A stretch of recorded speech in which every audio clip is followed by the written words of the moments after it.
오늘은 성경 개관 제3강입니다. 왜 모세는 미디안 40년이 필요했을까?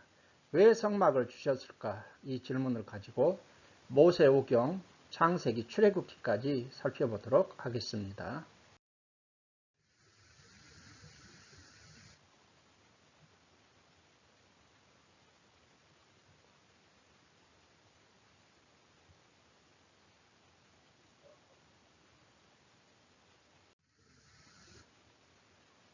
첫째로 모세오경 개요입니다. 모세오경이라는 명칭은 창세기에서 신명기까지의 구약성경 소두의 5권의 책을 가리키고 있으며 대표적인 명칭은 율법과 오경입니다. 모세가 이들 5권의 책을 기록하였다 하여 모세오경 또는 모세의 율법서라고 부르고 있습니다. 오경이라는 것은 헬라어로 5이란 뜻의 펜타와 책이란 뜻의 튜코스가 합성된 펜타튜코스에서 유래된 것으로 따라서 오경이란 말은 5권으로 된 책을 가리키는 말입니다. 율법서라는 것은 율법에 해당하는 원어 토라이죠. 이 단어는 던지다, 쏟아라는 뜻의 히브리어 동사 야라에서 파생된 명사입니다. 계율, 법, 가르침, 교훈 등의 의미를 갖고 있습니다. 모세오경의 저자는 모세이고요. 모세오경의 기록 시기는 출애굽의 만 BC 1446년부터 BC 1406년 모세가 죽은 그 사이에 기록되었습니다. 모세오경의 기본 주제는요. 모세오경은 권수로는 성경 66권 중에 5권에 불과하지만 실제 분량으로는 대략 성경 전체의 18.2%에 해당하는 거의 5분의 1에 이루고 있습니다. 모세오경에는 인간 구원에 대한 성경 전체의 세부 주제가 거의 망라되어 있는 것입니다. 창세기는 우주와 구원의 시작에 대한 내용이고요. 출애굽기는 해방, 구원과 신해산, 언약에 대한 내용, 레위기는 하나님은 거룩하니 너희도 거룩하라, 거룩에 대한 내용이고 민수기는 광야 38년간의 방황에 대한 이야기이고 신명기는 출애굽부터 광야 생활을 모세가 회상하면서 다시 한번 언약을 새롭게 그렇게 회상하라고 기억하라 그렇게 요청하는 내용이죠. 창조 시대는 창세기 1장부터 11장까지, 족장 시대는 창세기 12장부터 50장까지, 출애굽 시대는 출애굽하여 시내산에서 이동하기 전 민수기 10장 10절까지, 그리고 광야 시대는 이제 시내산을 떠나서 모압 평지에 이르기까지 민수기 10장 11절부터 신명기 전체의 내용이 되겠습니다. 두 번째로 창세기 개요를 한번 살펴보겠습니다. 창세기라는 책명은요. 영어로는 제네시스라고 하는데 기원, 구는 태생을 의미합니다. 우리말 성명 창세기는 세상 창조의 기록이란 뜻이죠. 그래서 창세기는 모든 것의 기원에 관한 책입니다. 세상의 기원, 남자와 여자의 기원, 죄의 기원, 구속과 약속의 기원, 가정의 기원, 문명의 기원, 나라들의 기원, 택한 백성들의 기원, 심판, 재단, 죽음의 기원 등 모든 것이 창세기에 시작되고 기록되고 있습니다. 저자 및 기록 연대는 모세이고요. BC 1446년에서 모세가 죽은 1406년까지 광야, 주로 신의 광야에서 기록된 것으로 생각해 볼 수 있습니다. 핵심 주제는요. 창조, 기원, 아브라함의 언약이 되겠습니다. 창세기에는 예수 그리스도에 대한 예언과 예수 그리스도에 대한 예표가 기록되어 있습니다. 여자의 후손, 아브라함의 후손, 유다의 후손으로 예수님이 오실 것이 예언되어 있는데 예수님께서 실제 오셔서 다 성취하셨습니다. 그리스도에 대한 예표를 보게 되면 아담은 예수님은 제2의 아담이라고 로마서 5장 14절에서 그렇게 기록하고 있고요. 제물, 아담을 위해 짐승을 찾고 가죽옷을 지어 입히셨죠. 아벨이 드려 연락된 어린 양 등은 어린 양 대신 예수 그리스도를 예표하고 있다고 히브리서 9장 12절에서 14절에 말씀하고 있습니다. 아벨의 죽음, 무지한 아벨의 죽음은 예수 그리스도를 예표하고 있고요. 멜기세덱, 의의 왕, 살렘왕으로 불리운 멜기세덱은 그리스도를 예표합니다. 히브리서 17장 1절에서 17절이죠. 이삭, 죽기까지 순종했던 이삭, 예수 그리스도를 예표하고 특별히 요셉이 은 20개에 팔리는 것은 예수님이 은 30개에 팔리고 고난을 당할 것을 예표하고 있습니다. 기본 구조를 보게 되면 4대 사건과 4대 족장으로 이루어진다고 했죠. 4대 사건은 1장부터 11장. 이것은 인류의 원 역사이죠. 그래서 세계 창조의 역사, 인류의 일반 역사, 전 인류의 원 역사라고 하는데 창조, 타락, 홍수시판, 바벨탑이라는 4대 사건으로 이루어져 있고요. 4대 족장은 12장부터 50장까지입니다. 구원의 역사, 이스라엘 민족의 원 역사, 아브람과 이삭, 야곱, 요셉으로 이루어져 있는 4대 족장의 그러한 하나님 나라에 이루려는 구원의 시작의 그러한 이야기가 되겠습니다. 창세기는 제가 52강에 걸쳐서 자세하게 강의했기 때문에 여기서 이렇게 종료하도록 하고 제 강의를 참고해 주시면 감사하겠습니다. 출애굽기 개요를 간략하게 살펴보겠습니다. 출애굽기라는 책명은 영어로 엑소더스죠. 출발 또는 탈출을 의미합니다. 애굽에서 종노릇하는 이스라엘 백성들이 하나님의 강권적인 능력으로 애굽을 탈출하여 시내산에 이르기까지의 여정과 시내산에서 언약을 맺고 율법을 수여받는 것을 기록하고 있습니다. 저자 및 기록 연대는 모세이고 창세기와 마찬가지로 1446년에서 1406년 사이에 광야, 시내 광야에서 기록되었습니다. 핵심 주제는 무엇일까요? 구속, 해방, 구속, 구원, 그리고 시내산 언약이 되겠습니다. 창세기와 출애굽기의 연관성, 관련성의 의미는요. 출애굽기는 창세기 12장에서 시작된 하나님 나라가 완성되어가는 과정입니다. 나라는 국민, 주권, 영토로 구성되는데 출애굽기는 창세기에서 아브라함 언약으로부터 시작하여 애굽에서 430년 동안 만들어진 국민 백성들이 땅을 찾아 출발하여 그 과정에서 시내산에서 주권, 법을 주시는 그러한 내용입니다. 이스라엘 백성들은 하나님의 백성들이기 때문에 하나님의 법, 율법과 성막을 주셨죠. 그래서 율법은 하나님과의 관계, 사람과의 관계로 구성되고 성막은 하나님을 섬기며 사는 방법에 대해서 구체적으로 주신 법입니다.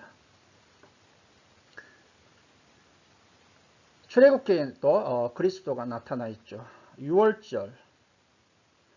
유월절과 어린 양은 우리를 죄 가운데서 구원하시기 위한 유월절 어린 양 대신 예수 그리스도를 예표하고 있고요. 만나와 물 또한 생명의 떡이신 예수 그리스도, 물은 생수이신 예수 그리스도를 예표하고 반석, 이스라엘 민족에게 생수를 공급했던 반석 또한 예수 그리스도를 예표하죠. 고린도전서 10장 4절. 성막과 대제사장은 성막과 제사를 집행하는 대제사장은 예수 그리스도를 예표한다고 히브리서가 말씀하고 있습니다. 기본 구조를 보게 되면 크게 두 가지로 구성되는데 1장에서 18장까지는요. 해방입니다. 해방. 그래서 압제당하던 이스라엘 백성들을 모세의 소명으로 부르시고 모세를 애굽에 보내서 이제 바로와 대결을 하고 결국 바로가 항복하고 출애굽 및 시내산에 이르기까지 광야 행군의 여정이 1장부터 18장까지의 내용이고요. 19장부터 40장은 시내산에서 언약 체결하고 율법을 수여받고 성막 설계들로 받고 이스라엘 백성들이 금송아지 사건을 통해서 이제 하나님께 배교하고 심판받는 내용, 그리고 성막이 건축되는 그러한 내용으로 구성되어 있습니다. 이제 출애굽기의 주요 내용에 대해서 간략하게 살펴보겠습니다. 1장부터 18장까지가 해방에 대한 내용이 되겠습니다. 먼저 1장은 압제에 대한 내용입니다. 요셉을 알지 못한 새 왕이 들어서자 이스라엘 백성들이 번창하는 것을 보고 압제하기 시작합니다.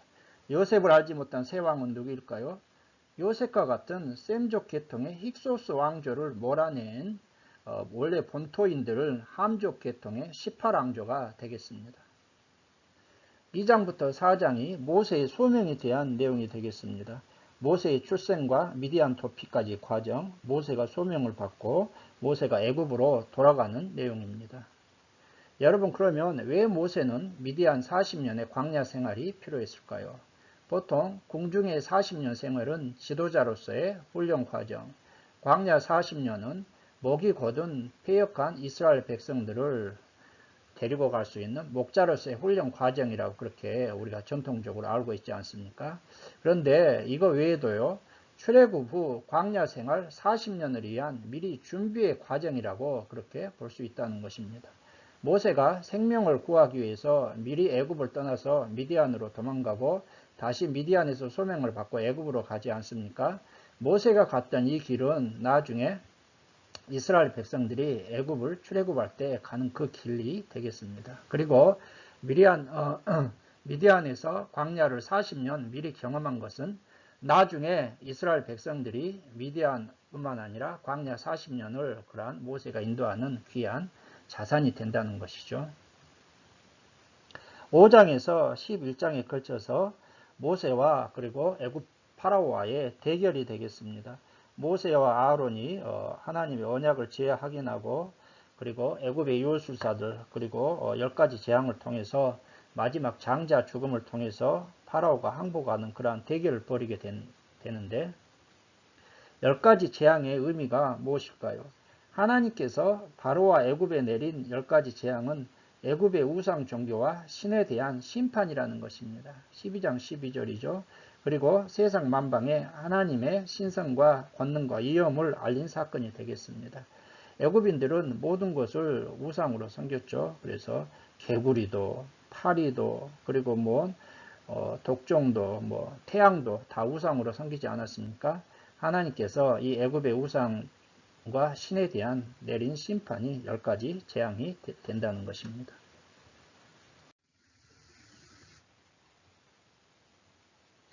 이제 12장과 18장에 있는 출애굽 및 광야 행군에 대해서 살펴보겠습니다. 6월절 및 출애굽, 초태생 무교절 구례 및 홍해 광야길로 인도하시고 바로의 추격과 홍해 도하 및 승리, 승리의 찬양 및 마라의 쓴물과 엘림의 안식, 만나와 메추라기 사건, 르비딤 물 사건과 아말렉과의 전쟁에서의 승리, 이두레의 방문과 조언에 대한 내용으로 이루어져 있습니다. 그렇다면 출애굽의 의미에 대해서 한번 살펴보겠습니다. 출애굽이라는 것은요, 아브라함에게 주신 언약을 성취하는 과정이죠. 하나님께서 12장과 창세기 15장을 통해서 하나님께서 아브라함과 언약을 주셨는데 하나님 나라를 이루시겠다는 것이죠. 그 과정에서 애굽에서 400년을 통해서 준비된 백성들이 시내산에 와서 하나님과 언약을 맺고 법을 받음으로 율법을 받음으로 주권이 그러한 성취하는 내용이 되겠습니다. 출애굽의 시기는요, 전통적으로 BC 1446년입니다. 그런데 김명현 박사가 인용하는 그러한 통계에 의하면 BC 1461년 3월 27일이다. 그리고 홍해 도하는 BC 1461년 4월 3일이라고 컴퓨터로 성경과 그리고 유대 랍비들의 전승과 모든 유대인들의 그러한 것들을 종합적으로 계산해서 컴퓨터로 계산하니까 이러한 날짜가 나왔다고 그렇게 소개하고 있습니다. 6월절 사건에 대해서 살펴보겠습니다. 6월절의 의미는 6월절 패스오버, 영어로 패스오버이죠.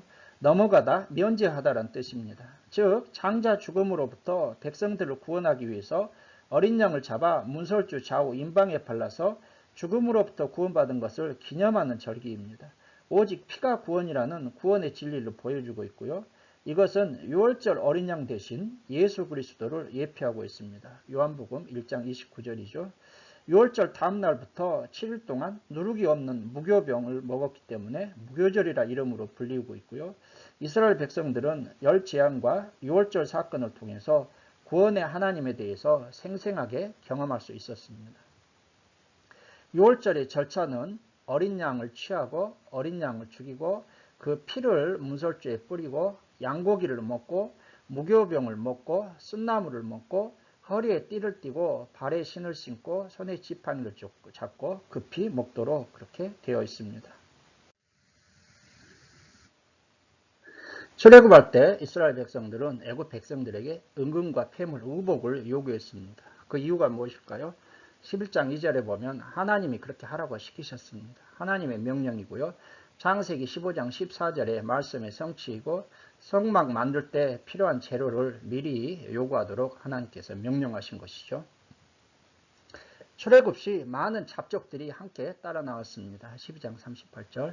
이들은 나중에 이스라엘 백성들이 범죄할 때 주변에서 그렇게 선동하는 원인을 제공하고 있다고 민수기 11장 4절을 보면 확인할 수 있습니다. 자, 여러분, 홍해를 건너는 의미에 대해서 한번 살펴볼까요? 홍해 사건은 이스라엘 백성들이 두 번째로 하나님을 경험한 사건인데 애국가의 단절, 집단으로 세례를 받은 그러한 사건이라고 바울이 고린도전서 10장 2절에서 해석하고 있습니다. 어린 양의 피로 구원받은 후에 우리가 물로 세례받는 것을 의미하고 있습니다. 여러분, 홍해는 어떻게 갈라졌을까요? 모세가 지팡이로 쳐서 가른 것이 아니라 모세가 지팡이를 들고 손을 바다로 내어 밀자 밤새도록 하나님께서 동풍을 불어서 가르쳤죠. 홍해길의 너비는 얼마가 되었을까요? 이스라엘 백성들이 전 인구가 또 가축들이 밤중부터 새벽까지 다 건너려면 엄청난 넓이의 길이 열렸을 것이라고 생각해 볼 수 있습니다. 만나의 의미를 한번 살펴볼까요? 만나는 이것이 무엇이냐는 16장 15절 말씀의 의미에서 만나라 불리고 있고요. 특징은 가시 같고 희고 맛은 꿀 섞은 과자와 같다고 그렇게 31절이 말씀하고 있습니다. 가시와 같고 모양은 진주와 같다고 민수기 11장 7절에서 8절. 가나안 땅의 열매를 먹을 때까지만 주어졌습니다. 예수님께서는 요한복음 6장 47절과 51절을 통해서 만나와 관련하여 자신을 하늘에서 내려온 산떡이라고 말씀하셨습니다. 만나 사건은 우리가 육신이 떡으로만 사는 것이 아니라 하나님의 말씀으로 살아간다는 것과 성도들이 6일 동안 일하고 제7일에 주일을 성수하며 안식해도 하나님께서 책임져 주신다는 사실을 우리에게 교훈하고 있습니다. 무리바 물 사건이 나오는데요. 무리바 물 사건은 두 번 있었습니다. 1차는 출애굽기 17장 르비딤에서 이것은요 대상이 출애굽 1세대이죠. 그래서 모세가 반석을 쳐서 물이 나오게 했습니다. 모세가 지팡이로 반석을 쳤죠. 2차 사건은 민수기 20장에 나오고요. 장소는 가데스 바네와 이것은 출애굽 2세대입니다. 출애굽 1세대는 다 죽었고요. 출애굽 2세대 때 모세가 하나님께서 지팡이로 명해서 물을 내라고 했는데 홧김에 반석을 두 번 쳤고 모세는 불순종으로 가나안 땅에 들어갈 수 없게 된 그러한 사건이 되겠습니다. 자, 여러분 그렇다면 이 반석의 의미는 무엇일까요?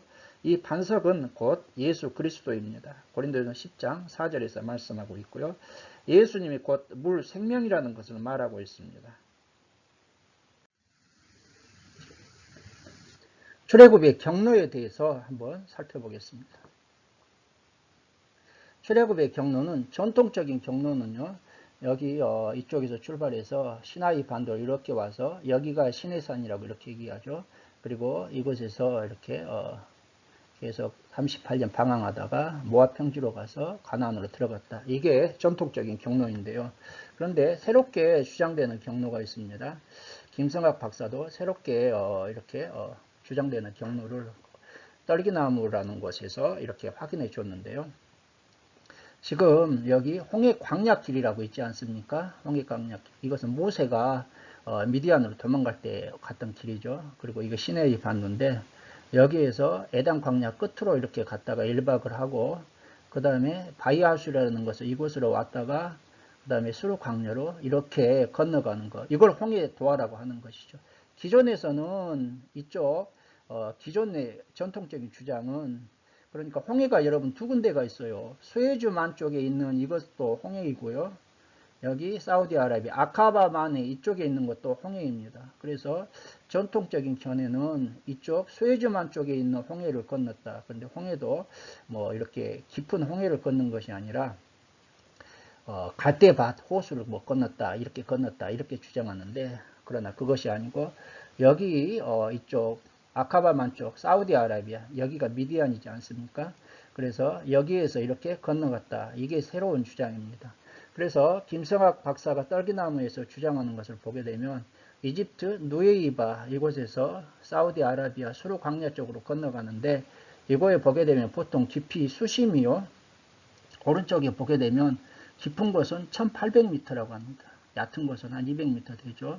그런데 지금 이 이집트에서 새롭게 주장되는 이곳에 가게 되면은 여기에 어떤 제방처럼 얕은 그러한 제방과 같은 역할을 하는 그러한 길이 있다고 합니다. 길이가요, 한 15km 정도 되고 넓이 폭이 약 6km 정도 된다고 합니다. 그러니까 밤새도록 이스라엘 200만에서 300만의 그러한 백성들이 건너가기 충분한 길이고, 이 얕은 곳을 하나님께서 밤새 동풍이 불어서 이렇게 길을 내셨다. 하나님이 예비해 놓으신 길이다. 그리고 이 제방과 뚝과 같은 곳에서 가장 깊은 곳까지 길이는 한 1200m가 된다고 합니다.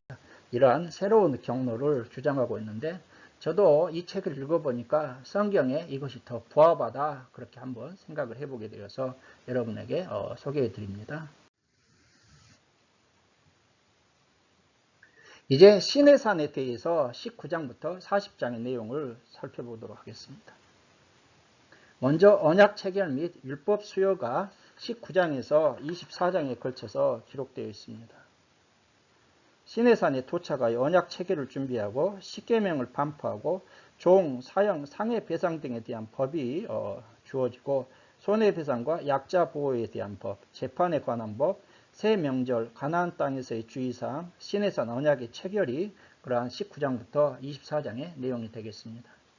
이스라엘 백성들이 시내산에서 머무른 기간은 어느 정도 될까요?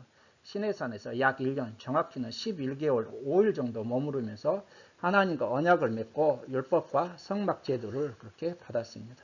그리고 모세가 시내산에 등반한 것도요, 한 번이 아니라 여러 번이었다는 것을 우리는 알게 됩니다. 알 수가 있는 것이죠. 십계명에 대해서 살펴보게 되면, 십계명은 모든 율법의 핵심으로서 크게 두 가지 계명으로 이루어지죠. 하나님과의 관계 1에서 4계명, 사람과의 관계 6에서 10계명. 예수님은 이들 율법 10계명을 하나님 사랑과 이웃 사랑으로 그렇게 마태복음 22장 37절에서 40절을 통해서 요약해 주셨습니다.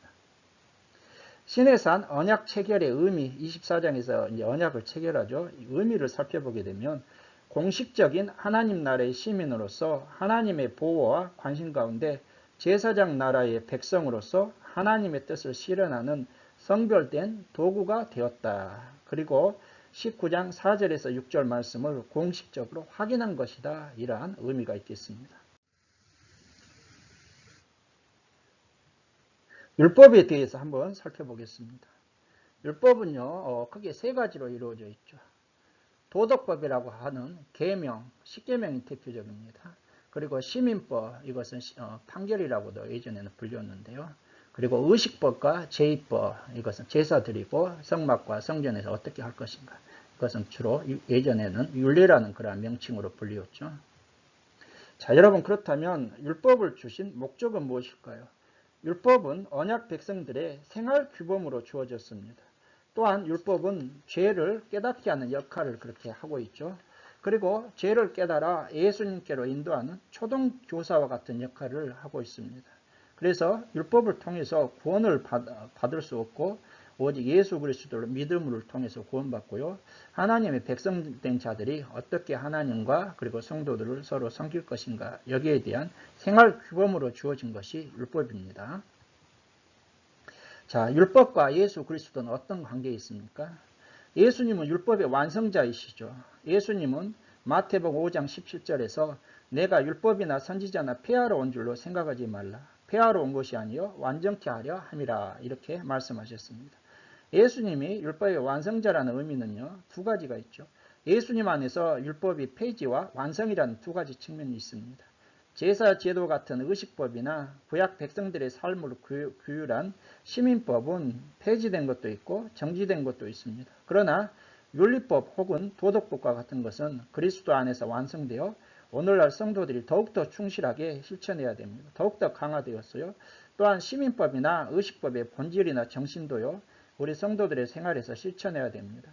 예수님이 말씀하신 하나님 사랑과 이웃 사랑을 통해 우리는 율법을 온전히 삶에서 실천하는 것입니다. 즉, 율법을 완전히 쓸데없다, 율법 폐기론자가 되어서는 안 되지만, 또한 그러나 율법이 당시 백성들의 또 제사 제도는 예수님을 통해서 완성되었기 때문에 제사 제도랄지 당시 백성들에게 주셨던 그러한 시민법, 그런 것들은 폐지되거나 정지된 것도 있고, 더욱더 그 정신은 그리스도 안에서 도덕법, 그리고 그 정신은 강화되었다. 이걸 우리가 깨달아야 할 것입니다.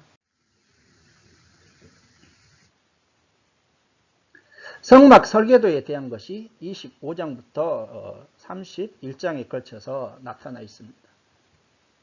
성막의 의의와 성막을 주신 이유에 대해서 살펴보겠습니다. 성막은 하나님의 임재를 상징하는 처소이죠. 이스라엘 백성들은 시내 산 언약을 통해 하나님의 백성이 되었지 않습니까? 그래서 성막은 왕이신 하나님의 집입니다. 쉽게 얘기하면 궁궐이에요, 궁궐. 그래서 백성들이 성막에 나아가 하나님께 예배하고 하나님께 교제합니다. 그런데 하나님은 죄가 없으신 분이기 때문에 우리가 거룩해야 되잖아요. 어떻게 죄 용서 받아야 됩니까? 그래서 하나님께 나아가는 법, 그리고 죄 용서 받는 법은 제사 제도, 성막에서 제사장들과 백성들이 어떻게 하나님께 제사하고 나아갈 것인가, 그걸 또 우리에게 법으로 주셨고요. 또 하나님의 백성들이 삶 가운데 어떻게 살아야 될 것인가, 이게 주신 것이 레위기인 것이죠. 성막은 하나님이 친히 설계도를 주셨어요. 그리고 모세는 하나님의 설계도 그대로 성막을 만들었습니다. 성막은 예수 그리스도의 모형이라고 히브리서 9장 8절에서 12절에 말씀하고 있으며 예수님의 대속 사역을 예표하고 있는 것이죠. 금송아지 사건이 32장에서 34장에 걸쳐서 나타나 있습니다. 그렇다면 이스라엘이 왜 그렇게 금송아지를 우상 숭배했을까요? 그것은 이스라엘 백성들은 애굽에서 나왔지만 애굽의 저급한 신관을 떨쳐버리지 못한 것이죠. 금송아지는 애굽 사람들이 섬기던 황소의 신과 암소의 신을 본뜬 것입니다. 과거의 습관, 옛 구습을 단절하는 것이 얼마나 어려운지를 우리에게 깨닫게 하고 있습니다. 또한 보이지 아니하는 하나님보다는 무엇인가 보이는 것을 의지하려는 인간의 나약함을 우리가 보게 되죠. 보이지 않는 하나님을 철저히 우리가 의지해야 할 것을 우리에게 말씀하고 있습니다. 자, 그런데 두 번째 이제 돌판을 받게 되는 그 의미는 무엇일까요? 첫 번째 돌판, 십계명 돌판을 모세가 금송아지 우상 숭배하는 것을 보고서 화가 나서 깨뜨려 버린 것은 하나님과 이스라엘의 언약 관계가 깨어졌다, 이걸 의미하고 있어요. 그러나 모세의 끈질긴 중보 기도에 하나님께서 백성들을 용서하시고 모세에게 돌판을 만들고 시내산에 오르라고 하시고 언약을 세우시고 돌판을 주심으로 깨어진 언약이 회복되었다, 갱신되었다는 그러한 의미가 있겠습니다. 성막 모형도에 대해서 한번 살펴보도록 하겠습니다. 프리셉트 구약개관에서 제가 이것을 카피했는데요. 자, 여기에 보게 되면 성막의 전체 모형이 되겠습니다. 성막, 이쪽이 동쪽입니다. 성막 문이죠. 들어가는 문 하나밖에 없어요. 구원의 문은 예수 그리스도밖에 없다는 것을 이렇게 말씀하고 있죠. 동쪽, 이쪽이 서쪽, 이쪽이 남쪽, 그리고 이 오른쪽이 북쪽이 되겠습니다. 이것은 제사장들의 복장, 이렇게 제사장들이 다 복장을 갖추면 이런 모습입니다. 자, 성막에 들어가게 되면 성막은 크게 여기 성막뜰이라고 그래요. 성막뜰과 성소와 지성소로 구성되어 있는데 가장 앞에 있는 것이 놋제단이죠. 이것이 놋제단이에요. 여기에서 짐승을 태워서 뭐 번제 같은 것들이죠. 그리고 이것을 물두멍이라고 합니다. 물두멍. 쉽게 얘기하면 제사장들이 성막에 들어갈 때 여기에서 손과 발을 씻도록 되어 있습니다. 그리고 이제 성막에 들어가게 되면 여기 휘장이 있는데요. 성막은 이곳을 앞에 있는 것을 성소, 그리고 뒷부분에 있는 것을 지성소라 그렇게 부릅니다. 이 지성소 위에 이제 뭡니까? 하나님의 임재의 상징인 구름 기둥, 구름이 이렇게 보이지 않습니까? 자, 그리고 이 성막의 안쪽에 보게 되면은 이제 여기에 떡상이라고 있어요. 이 떡상은 6개씩 두 줄로 해서 진설병, 떡을 진열하기 때문에 진설병상, 떡상이라고 부르고요. 이쪽에 보게 되면은 이제 등대, 등대라고 하는데 쉽게 요약하게 하면 등잔대예요, 등잔대. 여기 캄캄하니까 여기다 불을 이렇게 켤 수 있도록 옛날에 우리 호롱불 켜지 않았습니까? 그러니까 등대, 등잔대 이게 있고요. 그 다음에 여기 분향단이 있습니다. 이 분향단, 이것은 아침 저녁으로 제사장들이 향을 피우도록 되어 있고요.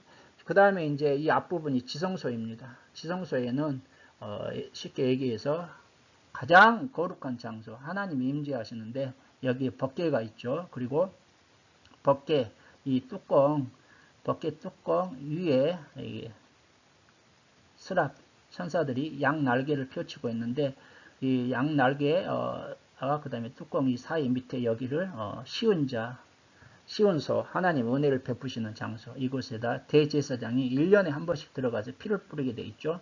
그리고 이 덮개 안에는 십계명 두 돌판 그리고 만나를 담은 항아리 그리고 또 아론의 쌍난 지팡이 그게 들어가 있습니다.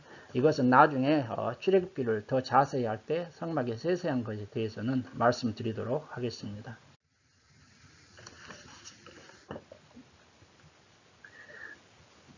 성막 건축이 35장부터 40장에 걸쳐서 기록되어 있습니다. 백성들이 성막 건축을 위해 드린 예물들이 있지 않습니까? 마음에 감동된 자와 자원하는 자가 성막에 필요한 것들을 드렸습니다. 이것은 출애굽할 때 애굽에서 가지고 나온 것들이죠. 부사렐과 오홀리압의 지도하에 하나님께서 모세에게 주신 설계도대로 성막을 건축했습니다. 여호와께서 명하신 대로가 7번 강조되고 있습니다. 하나님이 주신 설계도대로 성막을 건축했다는 것이죠. 출애굽 후 제2년 1월 1일에 성막을 봉헌했습니다. 하나님께서 1월 1일에 성막 봉헌하라고 하자 여호와의 영광이 성막에 충만했습니다. 구름기둥과 불기둥이 이제 지성소 이 성막 위에 구름기둥이 임했는데요. 구름기둥과 불기둥은 두 개가 아니라 하나입니다. 40장 38절에 보게 되면 낮에는 여호와의 구름이 성막 위에 있고 밤에는 불이 그 구름 가운데 있었다고 했습니다. 백성들은 구름이 떠오르면 행진했고 구름이 떠오르지 않으면 머물었습니다. 하나님의 인도하심을 따라 그들이 광야 40년 행진했다. 우리도 하나님의 인도하심, 말씀의 인도하심, 성령의 인도하심을 따라 이 광야와 같은 세상을 살아가야 한다는 것을 말씀하고 있죠. 자, 여러분 오늘 저는 강의를 시작하면서 왜 모세는 미디안 40년이 필요했을까? 왜 성막을 주셨을까? 이러한 질문을 드렸습니다. 이 질문에 대한 해답을 받으셨습니까? 예, 모세의 목자로서의 훈련 기간, 즉 모세가 미디안 40년이 필요했던 것은 모세의 목자로서의 훈련 기간이라는 측면과 더불어 출애굽 후 광야 40년을 백성들을 이렇게 데리고 광야를 지내야 되지 않습니까? 그것을 위해서 하나님이 미리 준비하는 과정이라고 볼 수 있죠. 왜 성막을 주셨다고요? 성막은 하나님의 임재를 상징하는 처소이며 왕이신 하나님의 집입니다. 그래서 하나님의 언약된 백성들이 하나님과 예배하고 왕의 집에 드나들고 그 백성들이 어떻게 살 것을 이렇게 말씀하시기 위해서 우리에게 성막을 주신 것이죠. 이렇게 해서 오늘 강의를 마치고요. 다음 강의에서는 레위기에 대해서 살펴보도록 하겠습니다. 오늘 강의를 시청해 주신 여러분들께 감사를 드리고 다음 강의에서 찾아뵙도록 하겠습니다. 감사합니다.